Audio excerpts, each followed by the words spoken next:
စားမယ်မနာပြုမှုနီလဲဆိုတဲ့စကားလုံးဟာ refer to ညညမာတဲ့ the way of doing something တစ်စုံတစ်ခုကိုပြုလုပ်သောနီလန်းလို့ဆိုလိုပါတယ် manners အပြုမှုဆိုတဲ့စကားလုံးဟာ refer to ညညမာတဲ့ the way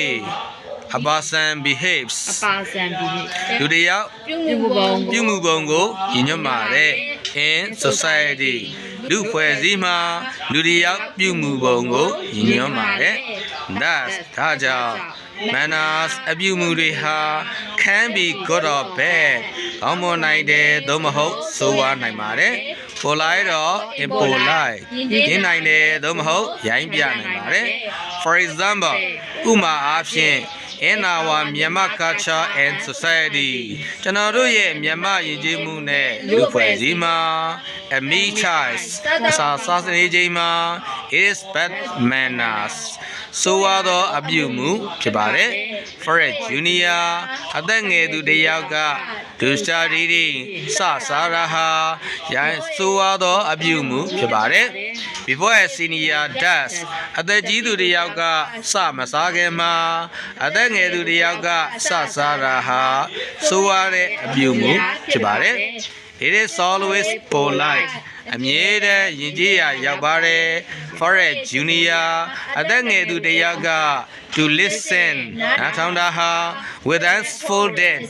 လက်ပိုက်၍နားထောင်တာဟာအမြဲတမ်းယဉ်ကျေးရာရောက်ပါတယ် while he or she သူသို့မဟုတ်သူမကို is spoken to စကားပြောနေစမှာ by a senior အသက်ကြီးသူတစ်ယောက်က such as ကဲ့သို့သော a parent or teacher မိဘသို့မဟုတ်ဆရာမတစ်ယောက်ကဲ့သို့သောအသက်ကြီးသူတစ်ယောက်ကသူသို့မဟုတ်သူမကိုစကားပြောနေစမှာအသက်ငယ်သူတစ်ယောက်ကလက်ပိုက်၍နားထောင်တာဟာအမြဲတမ်းယဉ်ကျေးရာရောက်ပါတယ် one important point အရေးပါသောအချက်လက်တစ်ခုမှာto bear in mind သတိရရမယ့်အရေးကြီးသောအချက်လက်တစ်ခုမှာ is ဖြစ်ပါတယ် that ဆိုတာဖြစ်ပါတယ် every society and culture လူဖွဲ့စည်းတိုင်းနဲ့ယဉ်ကျေးမှုတိုင်းမှာ has ရှိတဲ့ is list of good and bad manners ကောင်းမွန်တဲ့အပြုမှုနဲ့ဆိုးဝါးတဲ့အပြုမှုစရင်ရှိတဲ့ဆိုတာဖြစ်ပါတယ် generally speaking ယေဘုယျအားဖြင့်ပြောရရင် some manners အချို့အပြုမှုတွေကို are universal လူသားအလုံးကလက်ခံနိုင်ပါတယ် why some အချို့အပြုမှုတွေကို are culture specific ယဉ်ကျေးမှုအလိုက်ရွေးချယ်၍လက်ခံကြပါတယ် this means ဒါဟာဆိုလိုပါတယ် that လို့ဆိုတာကိုအမှန်အပြုမှုတစ်ခုကို which is susceptible လက်ခံနိုင်သောအပြုမှုတစ်ခုကို in one society လူဖွဲ့စည်းတစ်ခုမှာလက်ခံနိုင်သောအပြုမှုတစ်ခုကို may not be tolerated လက်မခံနိုင်ဘူး in another အခြားလူဖွဲ့စည်းမှာလက်မခံနိုင်ဘူးလို့ဆိုလိုပါတယ် for instance ဥပမာအားဖြင့်ဘဲချင်းလေ့ကျင့်တက်ခြင်း or သို့မဟုတ် breaking wind လေလေခြင်းကို in a company လူကြားထဲမှာ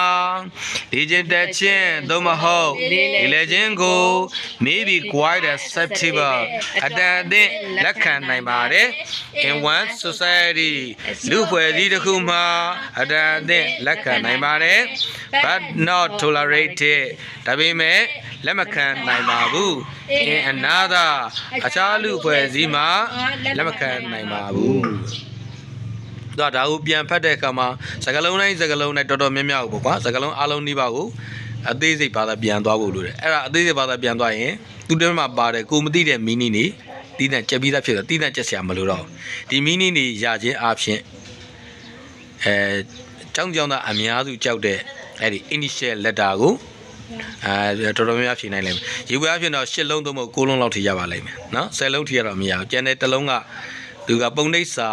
ပုံနေဖတ်စာတဲ့စကားလုံးရဲ့အတိတ်ပဲအထက်ကြော်လွန်တဲ့အတိတ်ပဲကိုတစ်ခါလေ तू ကောက်ကောက်မေးသွားလို့တစ်ခါလေပုံနေတဲ့အတိတ်ပဲမဟုတ်အဲ့ဒါဆိုရင်တော့မရနိုင်နော်များအပြင်တော့10မှတ်3မှတ်9မှတ်ထိရနိုင်ပါတယ်အဲ့တိုင်းသာဖတ်နော် unit တိုင်း unit တိုင်းကိုအဲ့လိုဖတ်နိုင်ရင်အများစုဖြေနိုင်လိမ့်မယ်ဟုတ်လား